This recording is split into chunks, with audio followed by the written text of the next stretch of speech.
Bismillahirrahmanirrahim. Alhamdulillahirrabbilalamin. Assalamualaikum warahmatullahi wabarakatuh. Salam sejahtera bagi kita semua. Baik, kali ini kita akan bahas tentang strategi pemasaran di mata kuliah perencanaan pengembangan bisnis, ya. Di mana nanti di perencanaan dan juga pengembangan bisnis, strategi pemasaran ini penting disampaikan. Strategi apa yang akan kita gunakan? Oke, baiklah, kita mulai. Perencanaan dan pengembangan bisnis.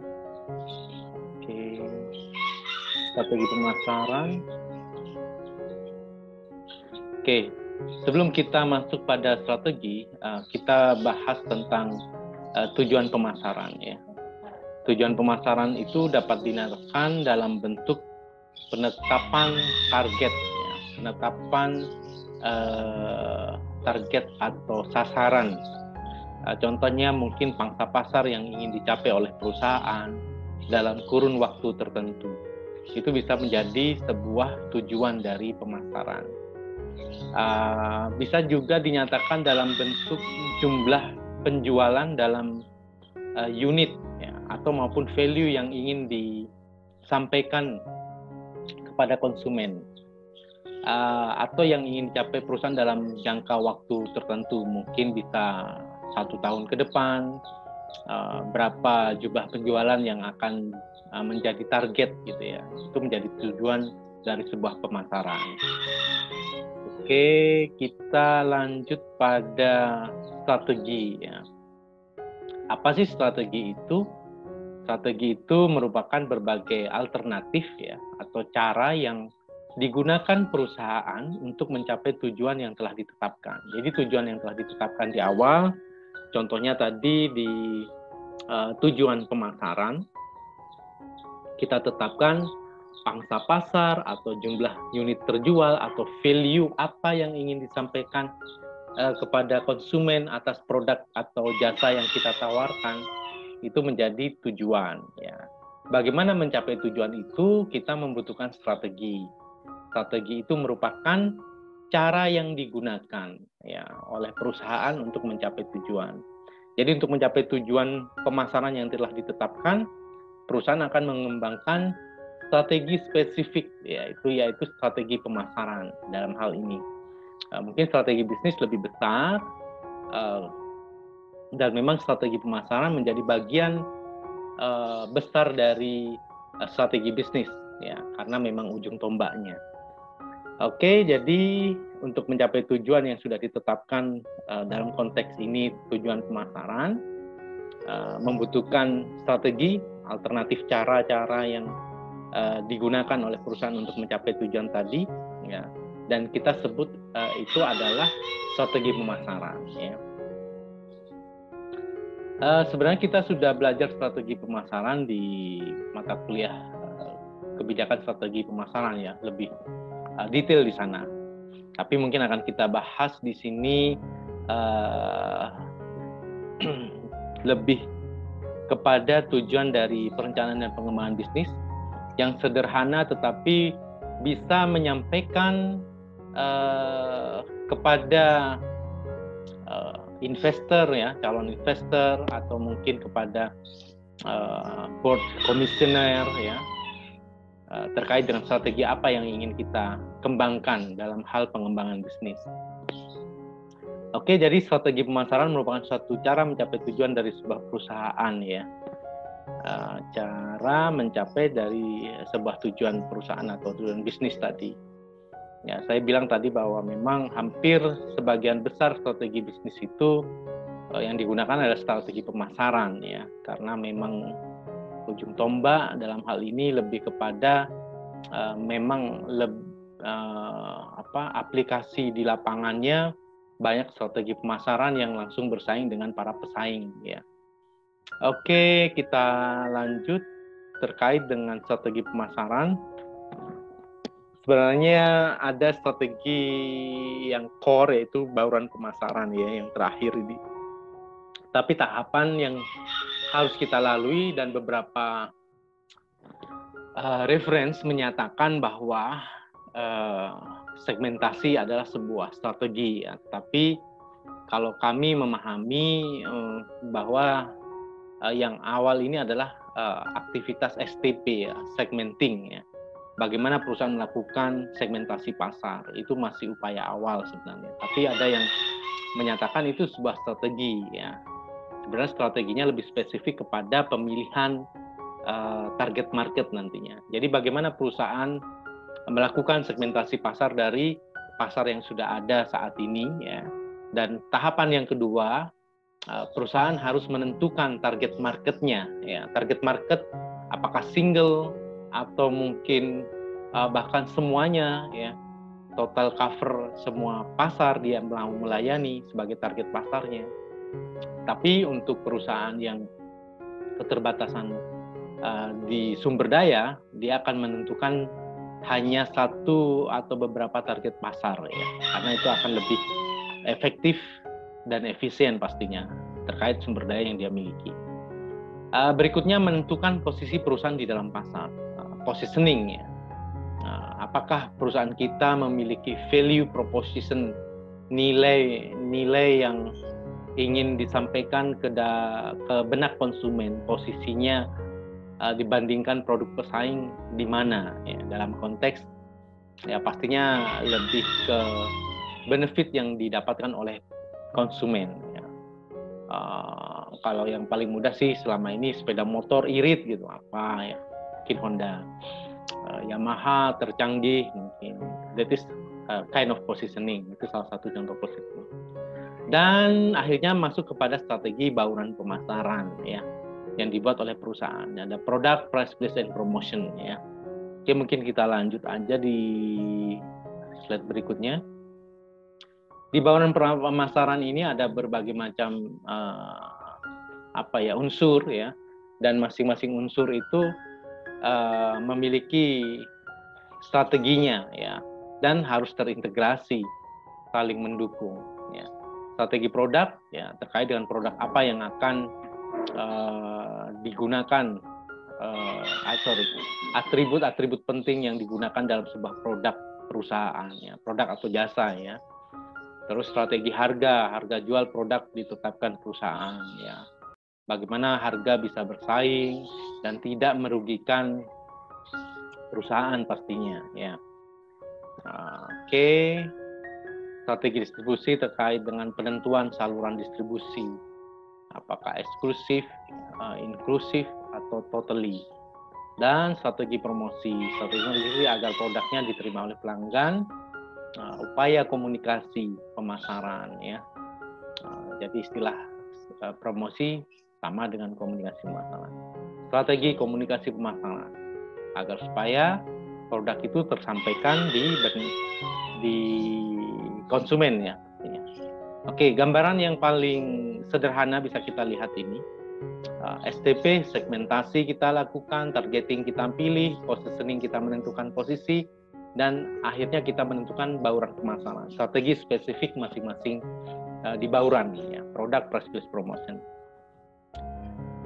Marketing mix masih ingat ya, ini ada 4P ya, product, price, place, and promotion. Kita sandingkan dengan 4C ya, produk adalah solusi bagi konsumen. Sebuah produk atau jasa harusnya menjadi solusi bagi konsumen, memecahkan masalah yang dihadapi oleh konsumen. Price pun demikian, cost yang harus dikeluarkan oleh konsumen. Place, convenience, senyaman mungkin konsumen mendapatkan produk kita. Bagaimana mereka mudah, nyaman untuk mendapatkan produk atau jasa yang kita tawarkan. Dan promosi terkait dengan komunikasi tadi, apakah sampai kepada konsumen ya atau tidak apa yang kita tawarkan. Oke, berikutnya terkait dengan langkah untuk penetapan harga, yaitu memilih tujuan penetapan harga. Tujuan penetapan harga itu nanti ada beberapa hal ya, apakah untuk meningkatkan laba, meningkatkan memenangkan persaingan dan sebagainya. Menentukan permintaan berapa target yang ingin kita capai, memperkirakan biaya yang harus kita keluarkan untuk menjual berapa banyak unit yang menjadi target penjualan kita, menganalisis biaya, harga, dan penawaran pesaing. Jadi kita melihat harga yang ditetapkan oleh pesaing.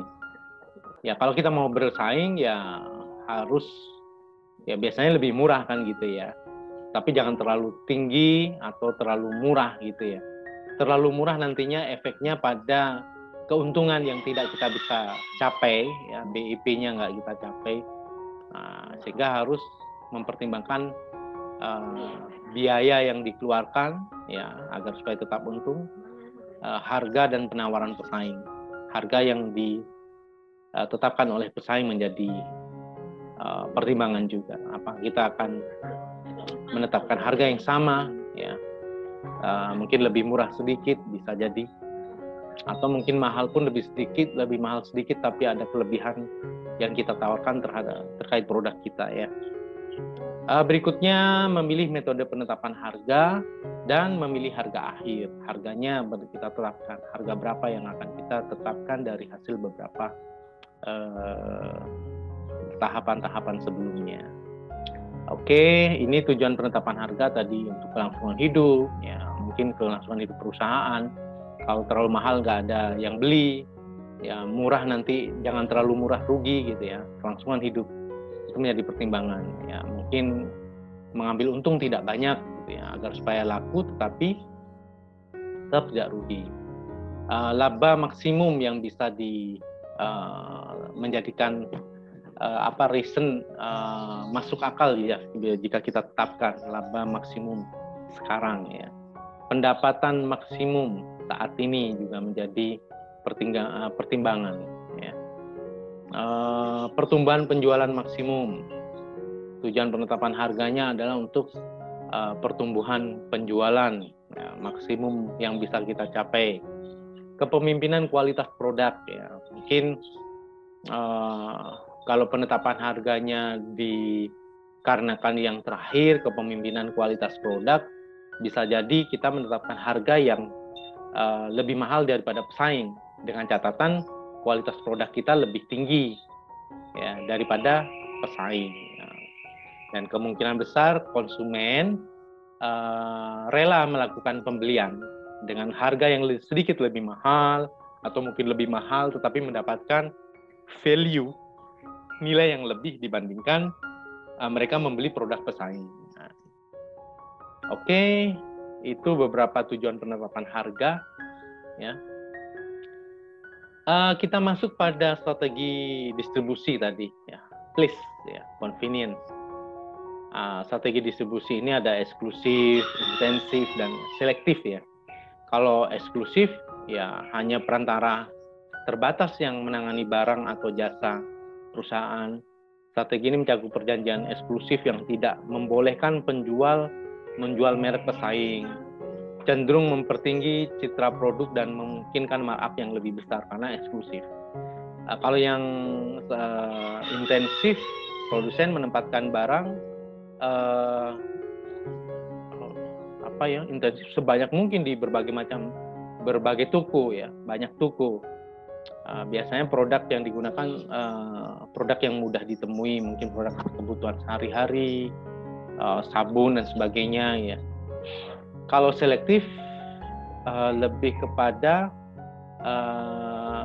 penggunaan dari beberapa, tapi juga tidak semua perantara yang bersedia menjual produk tertentu gitu ya. Jadi digunakan oleh perusahaan mapan, biasanya perusahaan baru yang berusaha mendapatkan distributor. Ini terkait dengan distribusi ini terkait dengan pengendalian dari pemilik produk ya atas penempatan produknya. Biasanya kalau kita punya sendiri kan yang eksklusif mungkin tadi bisa jadi ya tidak harus punya sendiri, tapi kita punya kontrak bahwa produk kita harus ada di depan display yang mudah dilihat gitu ya. Tapi kalau yang selektif ya ini tergantung juga distributornya apakah mereka berkenan ya. Kita pilih yang berkenan saja mungkin. Nah, dengan konsekuensi ya kita memberikan harga yang lebih murah, mungkin ada bonus-bonus tertentu, bukan harganya ya, mungkin lebih kepada kompensasi yang harus kita berikan. Karena semakin kita mampu mengendalikan, konsekuensinya biaya yang kita keluarkan lebih besar lagi ya, karena kita bisa memanage. Oke, yang selektif ini ya pasar dengan biaya yang lebih sedikit. Oke. Ya selektif ini kan di tengah ya, istilahnya dia memilih antara distribusi eksklusif dan intensif, sehingga dia memilih selektif. Selektif ini memanage biayanya mungkin di tengah, moderate.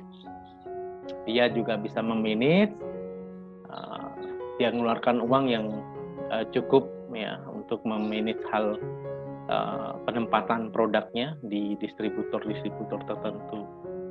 Oke. Itu yang distribusi ya. Yang terakhir terkait dengan strategi promosi ya. Nah, ini promosi ini ada bauran promosi sebenarnya. Nah, kalau kita spesifikkan masing-masing strategi itu alat-alat yang digunakan, yaitu strategi periklanan. Periklanan itu semua bentuk presentasi non personal terkait barang atau jasa oleh sponsor yang ditunjuk dengan mendapat bayaran, maksudnya kita membayar ya. And then promosi penjualan, sales promotion, yaitu insentif jangka pendek ya. Potongan, diskon dan sebagainya, agar supaya mendorong keinginan mencoba atau konsumen agar supaya segera mencoba atau membeli produk atau jasa. Ya, potongan, diskon, tester itu salah satu sales promotion. Dan berikutnya terkait dengan public relation and publicity. Itu berbagai program yang dirancang untuk mempromosikan dan juga melindungi citra, membangun citra perusahaan atau produk itu sendiri. Ya, publisitas, melakukan event, membuat event-event tertentu yang bernilai bernilai pemberitaan yang akan diliput oleh berbagai macam media, ya, media massa. Ya, ini lebih lebih dapat dipercaya dibandingkan periklanan karena yang memberitakan pihak ketiga. Oke, yang keempat ya, yaitu personal selling. Nah, personal selling interaksi langsung antara satu atau lebih calon pembeli dengan tujuan melakukan penjualan. Ya, interaksi langsung. Dan yang kelima, direct marketing, melakukan komunikasi pemasaran secara langsung untuk mendapatkan respon dari pelanggan dan calon tertentu. Dapat dilakukan menggunakan surat ya, bisa telepon, bisa email, jadi menghubungi secara personal, by phone, by email itu bisa. That is direct marketing. Kalau di TV show ada gitu ya, pertunjukan segera beli gitu, sekalian dia live show gitu, itu termasuk personal selling. Direct marketing. Oke, saya kira itu materi strategi pemasaran ya yang bisa digunakan dalam perencanaan sebuah perencanaan bisnis maupun pengembangan bisnis. Kira-kira strategi apa yang digunakan di masing-masing strategi produk, price place promotion-nya yang masih lebih core, tapi kalau ingin detail bisa kita lihat lagi materi kebijakan strategi pemasaran. Oke, saya kira itu pertemuan materi kali ini. Semoga bermanfaat bagi kita semua. Saya akhiri, wabillahi taufik walhidayah. Wassalamualaikum warahmatullahi wabarakatuh.